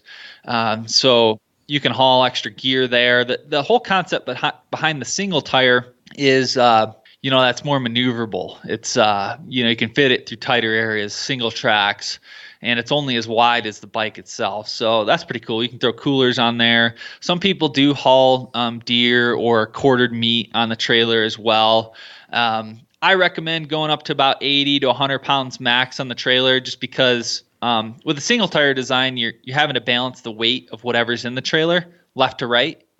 So you want to be conscious of that. Now we are working on a two-wheel design for a trailer that should come out in 2019. That's going to allow you to haul heavier. You want to throw a 200-pound buck on there, then that's no issue at all. Some people do utilize their existing game carts or trailers that they have, and they'll attach them to the rear rack. The pannier rack that goes over the rear tire, they'll attach them that way with a U-bolt or a strap or whatever. So there's lots of different options there. Gotcha. Okay. Very good, man. I think we've covered an awful lot in a very short amount of time, and I appreciate you taking the time to go through all the bells and whistles and all that. I mean, after listening to you talk about these things, I thought these were neat to begin with, but now I'm excited. Like I think these are the types of things that I think can really change your day. And make you way more efficient when you're trying to get out, when you only have a certain number of hours to get there. And I think this is a game changer, and I'm excited to eventually try one of these out and actually use them in my terrain, and go to get on my trail system, and instead of alerting the deer that I'm coming on my four-wheeler, taking this quiet device and going a mile away and getting into a more remote stand where I know the deer are hanging out for the day. I think this is a great device. Oh yeah. It's definitely cool, and like I said, it all comes down to efficiency. Or like here, elk hunting or western hunting, you don't want to have to walk 3 miles in, just to get to where where the hunting is starting to get good, and then have to walk 2 miles in from there. You know what I'm saying? Like, you can save your legs. It's not about being lazy. It's not about being this guy that doesn't want to work hard. It's about, being more efficient and getting in further, quicker, with more stealth. You're quiet. It's portable. It's all the above. So it's very exciting stuff. And if you are going to be at ATA, Jay, I recommend if you do, come stop by our booth, because what's unique about this year, we will have a test area right next to our booth that anybody's going to be able to come over and ride the bikes around this area and, really get the different feel of, the full suspension Ridge Runner versus the, folding bike versus the Canyon versus the Apex, so you're going to be able to jump on and test everything right there at our booth. Perfect. We will be there for sure. So sounds good. So Adam, now that we've answered a bunch of questions, maybe created a whole bunch more, or if somebody is ready to pull the trigger on one of these things, where do people go to buy these electric bikes, your QuietKat electric bikes? And if they have more questions, where do they reach out? How do they contact you? Where's your social media, et cetera? Yeah, so if you're looking for general information, and obviously we went through a lot of stuff on the accessories and the different models here on the podcast, but start with our website. Go to QuietKat.com, and that's QuietKat.com. From there, you can shop all of our different bikes, all of our different accessories. You can find a lot of information. You can watch videos, tons of photos on there. And that's going to list out all the specs of the different models and kind of give you a good idea. But again, these are technical bikes. People are using these in all different parts of the country. Everyone has different needs. Everyone has different price points that they're looking to hit. So, don't hesitate to reach out and give us a call. Our phone number is 970-328-2399. And, you can talk to any one of our sales guys here. If you need customer support, technical assistance, you can call that same number as well. But start there, and, we can certainly help you with your decision-making process and selecting the bike that is best for you. Now, the best way to get a feel of these bikes is to actually ride them, so in order to do that, you can go to our website as well and look up our dealers. So we have a dealer locator on our website. You can type in your zip code and it'll pull up the closest dealer to your area. Or you can call us and say, hey, where's the nearest dealer to me? And we'll help you find that archery shop or sporting goods store to have you get on a bike and try it for yourself. Because that's really where people are blown away. That's really where you get the good feel of the bike is and what it can do. Because a lot of people, think, oh, it's just a bike. You can't go up a steep hill. You can't carry a lot of weight. Like, they get on this thing and they're like, holy cow, this thing takes off quick and it's got tons of power. So if you can, go to a dealer, ride one. It's gonna change your life for sure, and it'll give you a good idea of what you're getting into. And social media, we have Facebook, Instagram. I think our Instagram handle's QuietKat eBike. We're always posting stuff on there. We're showing a lot of consumer photos, people out in the field using these things, success photos, so that's cool too. So definitely check out the social media as well. Awesome, man. Adam, this has been an honor and a pleasure, and thanks for coming on the show to break this all down. I know there are a lot of hunters I think are kind of sitting on the sidelines because they're interested, but they want more information. They want to hear from the company. They want to know all of the little things that they could potentially have and need some way to sort it out. And I think what we just did, this conversation we just had, will break that down for them. So I appreciate you coming on. For sure. And Jay, can I leave you with a little story from this past fall? Absolutely, man. Take a few minutes. So for myself, I'm an avid elk hunter, and I work full time for QuietKat, and elk hunting requires a different. Like I said, mentioned earlier, you gotta go in a couple miles or more to be in the ballpark, and then from there you might have to go another mile or two to kind of get in the zone, right, where you're actually in good elk hunting. And with working a full-time job during the week, getting out and hunting after work, leaving after 5, it's difficult. It's tough to get in a quality hunt in a couple hour time frame. If you had to walk, if you had to, take a normal vehicle in on some of these rough trails or 2-track roads. So this past fall, opening week elk season, I was hunting in an area, and I knew there was some elk in this area, but it was treacherous terrain, and there's no way that I was going to be able to get to them in time if I wasn't using a bike. So one of the nights I got out of work after 5. I actually picked up my girlfriend at 5:30. It's getting dark at like 7:30 at this time, so you only have a couple hours to work with. So I pick her up. We drive up to this area, unload the bikes, and basically go 2 miles in on the bikes, in this time frame, and I've got about an hour left to play my cards. And so we take the bikes in, dump them, lean them over, mark them on the GPS so you you don't lose them, and then it allowed me to move in on these elk. Long story short, I wasn't able to get a shot off. It was at that kind of time period where the thermals are changing and the wind's swirling. I'll blame it on the wind, but long story short, was not successful in that regard. But if I wouldn't have had that bike, I would have never been able to get to those elk in time. So that's what I try to reiterate to people. It opens up a lot of options. It opens up a lot of opportunities to be able to get out there when you might only have a couple hours, or you might only have 30 minutes to go check your trail cameras on your farm. We're all busy. We all lead, stressful, jam-packed schedule lives, and these bikes really add to that and allow you to go farther, get in undetected. It's portable, it's quiet. So yeah, that's just one of the many stories that I have. I hear those every day from customers. Definitely check us out. And it's been a pleasure talking with you, Jay. 15 years ago, I never would have expected that the bicycle would have influenced the hunting industry and the hunters themselves about how to efficiently and quietly get to and from your stand or your favorite hunting spots.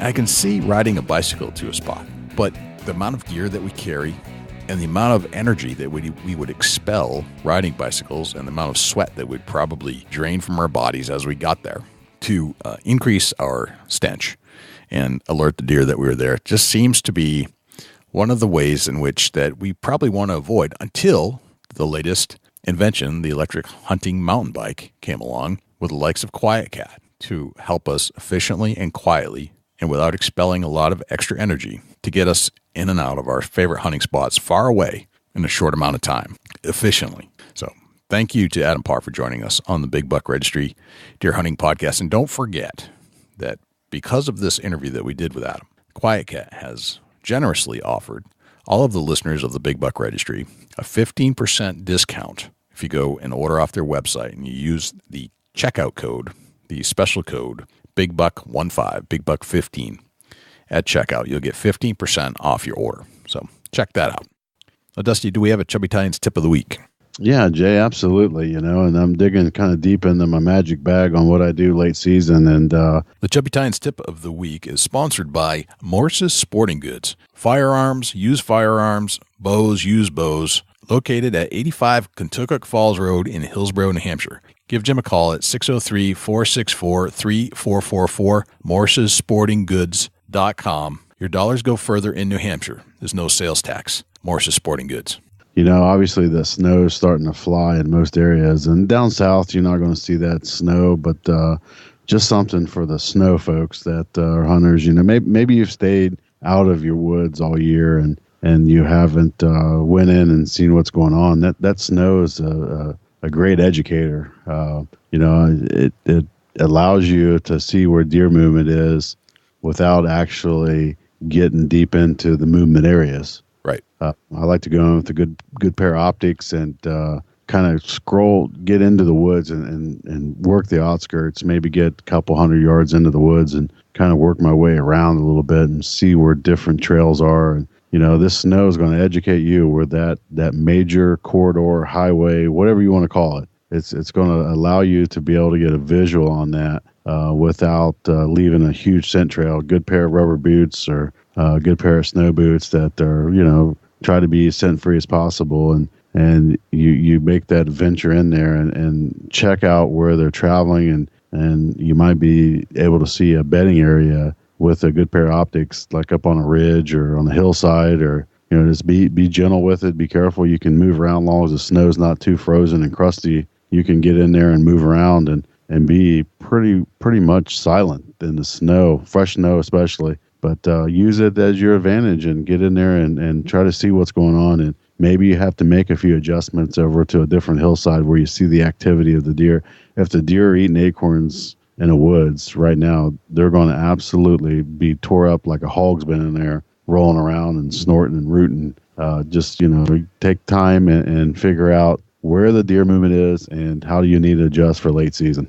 That's a great tip. Dusty, where can we find you when you're not hanging out here in the studios with me?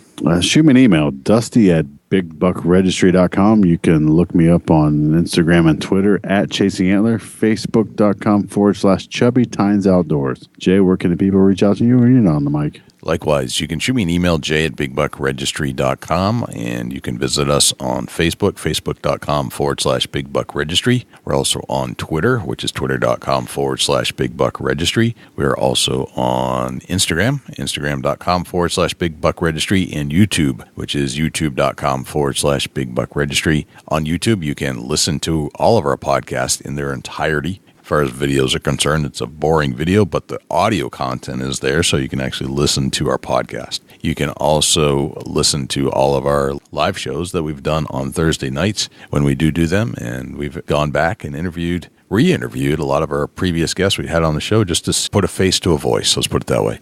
You can always listen to our show on other places as well, not just YouTube. We're found on Stitcher, TuneIn Radio, iHeartRadio, Spotify, Google Play, and as an Amazon Alexa skill. Go to Alexa and say, Alexa, enable Big Buck Registry. And if you would like to submit a buck to our page for consideration and be featured on our page in front of 250,000 diehard deer hunting fans, all you have to do is go to bigbuckregistry.com/mybuck, and all of the instructions will be right there. I think that's pretty much everywhere we're at. I think that's a wrap, Dusty. That's a whole lot of big buck, Jay. Sure is. I'm Jay Scott. I'm Dusty Phillips. And this is the Big Buck Registry's Deer Hunting Podcast. We'll see you next week.